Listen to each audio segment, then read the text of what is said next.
Hi everyone, welcome to HVNN.com's Year in Review. Our year started for us on September 1st and we launched with great excitement.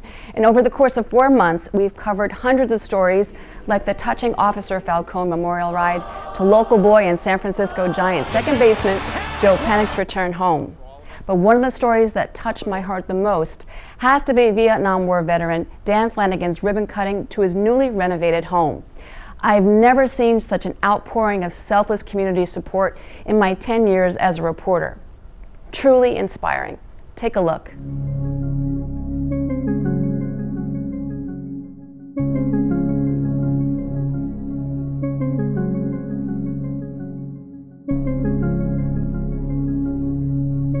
Dan's home was in disrepair for at least the last 30 years, and after all was said and done, in a matter of 5 months, he had a new front and rear porch, new bathroom, kitchen, hardwood floors, new roof, and so much more. But more importantly, Dan says he knows how important community is. I can't explain it in a million words. It's just an overwhelming feeling. Makes me feel fantastic that people would care about this and want to do this for me. I'm still overwhelmed. And recently announced the Hudson Valley will now have a Purple Heart Homes right here in our own community to help our veterans reintegrate, welcome them, and support them no matter what generation they are.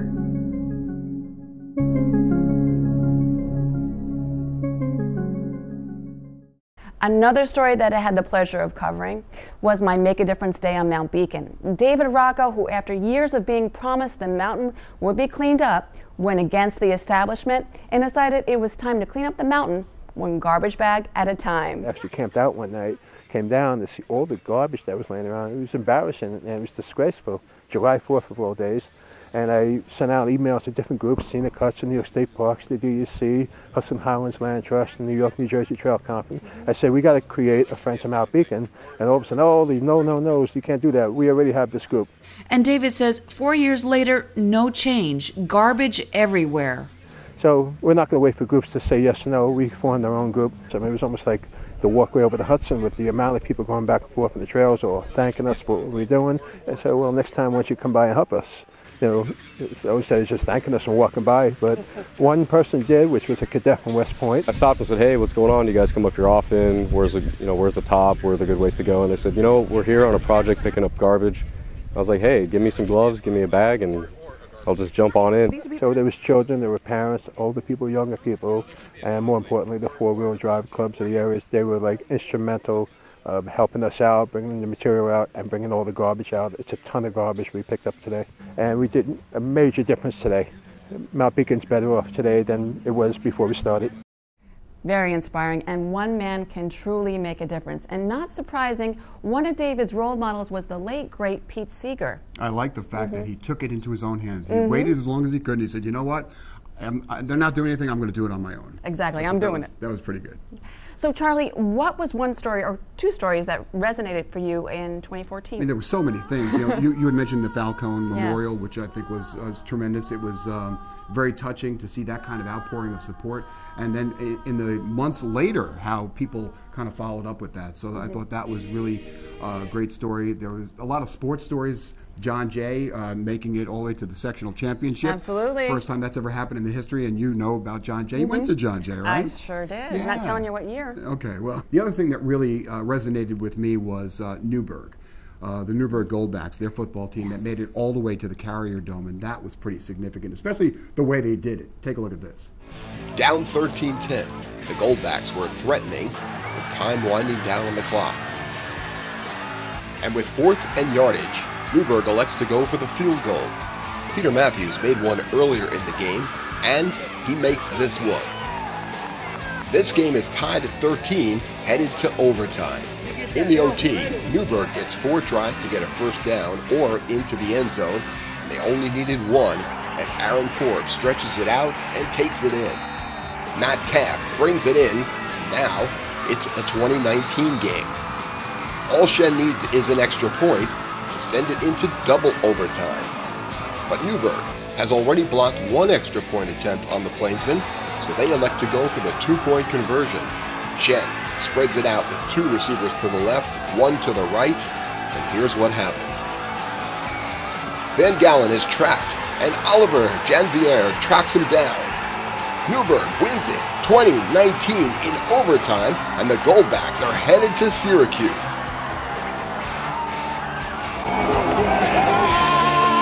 That was a great moment for everyone, and once in a lifetime for a lot of these kids, because it's the last time playing football in their lives. And truly a great way to end, their high school career and maybe on bigger and better things. Well, they'll learn so much from the sport. Football teaches you so much about life. So, I think it's great in that respect. But Bill Bianco did such a great job with those kids. The other story was more on the human interest side, and this was a story that really, hit home for a lot of us. And that was the story, how safe are we? It was a busy day. I had a number of important meetings that day. Jenny works at Bridgeway Federal Credit Union, and Jeff is the executive director at Abilities First. And it was when they were at their jobs that the unthinkable happened. Thieves broke in from the garage side door and began to ransack the house.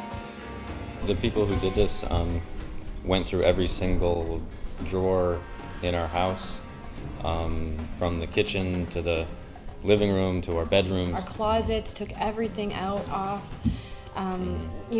pulled clothes, personal, and everything out of the drawers in our bedroom. It's gonna take a while to kind of get everything back in order.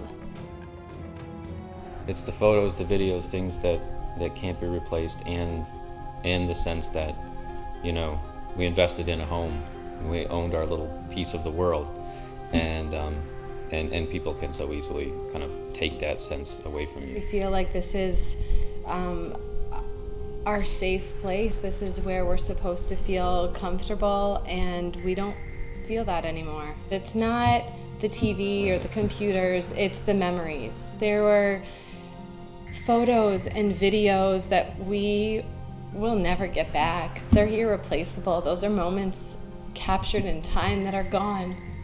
Our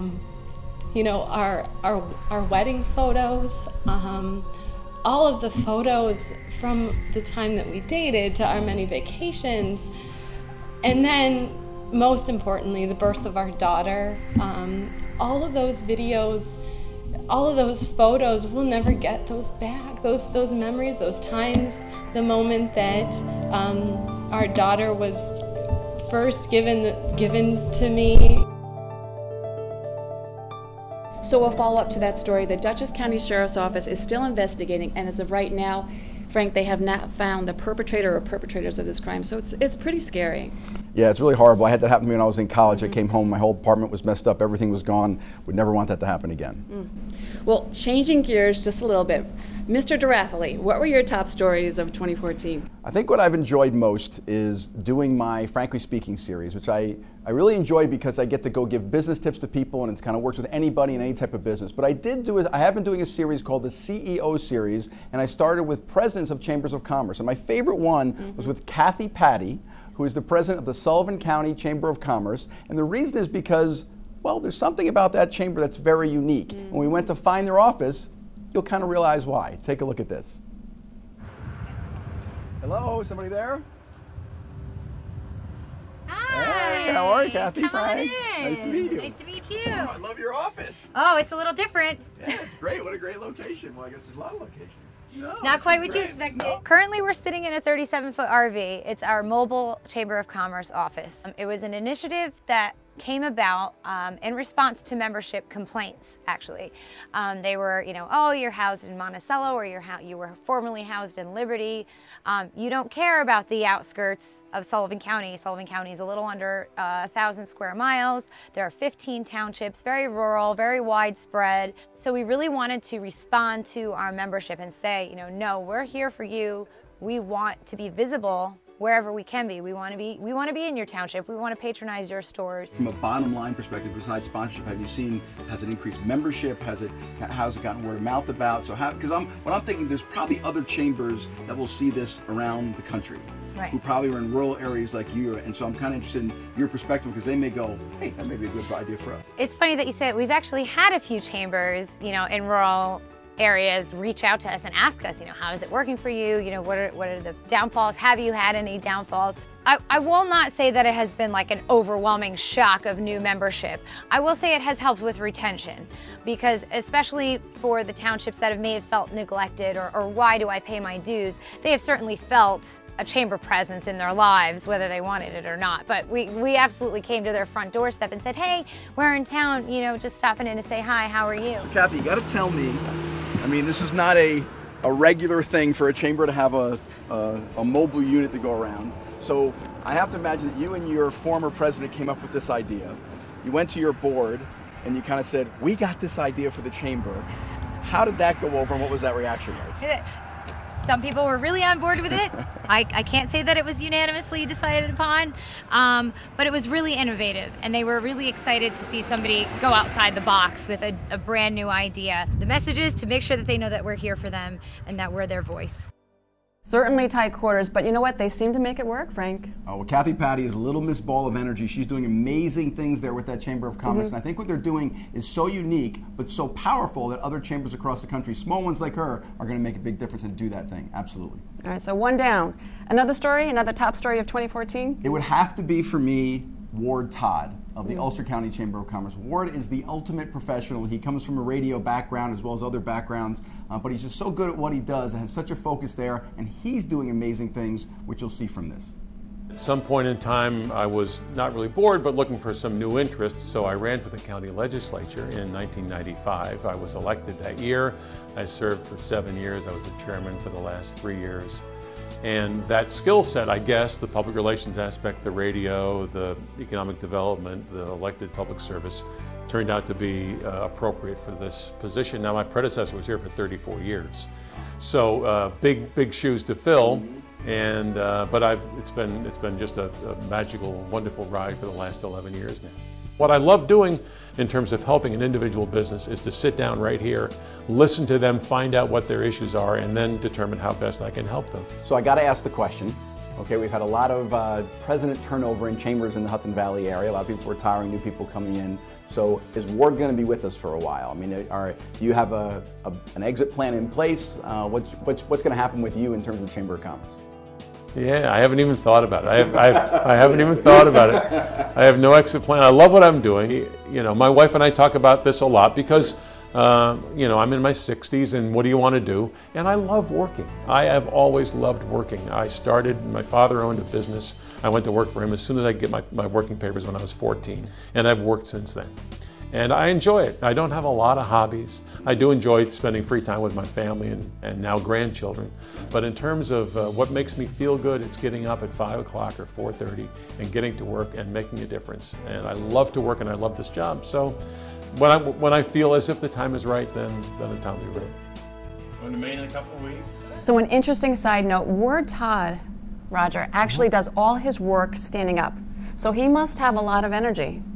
He must, because the work that they're doing over there in Ulster County is just tremendous. I had an opportunity to meet Ward a couple of times during the election season.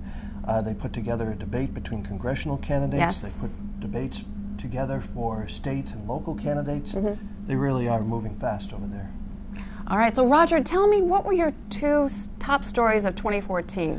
Well, we have produced a lot of stories in a very short period of time. We sure have. And one of the things that stands out with me is very early on, we did a story about Ruth Milliot, the oldest living Marine. I think 103? Or 104. Yeah. 104, okay. What that showed me was the teamwork amongst us. It's fun. You hosted it. I cameraed. Charlie helped us with editing. It really turned out to be a nice piece for all of us. But the two that stand out more in my mind right now than any others was, first of all, the piece that we did with the Dutchess County Chamber of Commerce. It was a Small Business Saturday. I partnered up with Charlie North and Frank Costella, and they offered us an opportunity to meet some of the local business folks. We actually walked down Main Street in Beacon and Poughkeepsie over in Arlington and talked to folks, and that was a tremendous experience. Let's take a look at a little bit of that.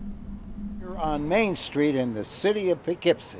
We're here in the Arlington Business District, Main Street in the city of Beacon at Dash Lock and Key, Adams Fairacre Farm, Route 44 in the town of Poughkeepsie. And we're here at the 84 Diner in Fishkill, New York, reminding you to think local first. Hi, I'm Beth from Elizabeth Boutique. Hi, Roy Seconelli with Royalty Carpet. I'm Evie, and I'm the nutritional counselor for New Species. Joe Pellizzeri, Arlington Wine and Liquor Store. Of course, this is the 84 Diner, and come to see me on November 29th for something to eat, and we have excellent desserts, and I will buy you a drink.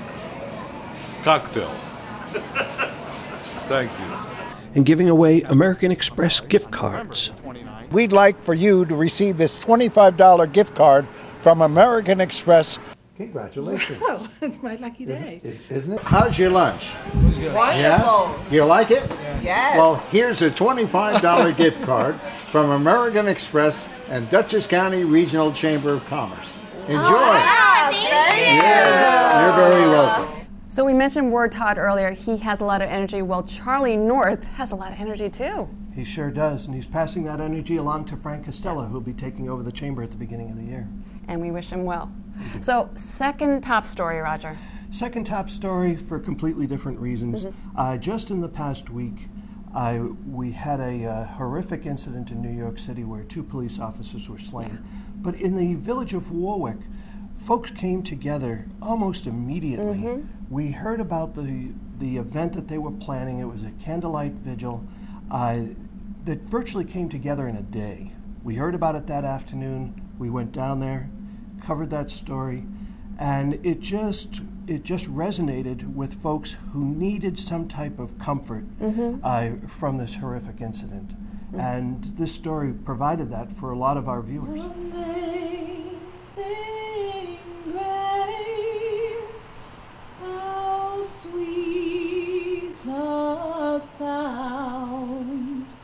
It shows that whether you're 70 miles from New York City or 700 miles from New York City, we appreciate everything the police officers do. It's one of the most noble occupations there is, and I just want to say, as the District Attorney of Orange County, I appreciate what law enforcement does each and every day, and my heart goes out to the 2 families in New York City of the fallen officers. We are known as the land of guns and hoses. That's one of Orange County's nicknames. We have over 5,000 people that live in Orange County that either work currently for NYPD or retired. So it's a huge part of our family. So when you have a tragedy like you had on Saturday, it hits home.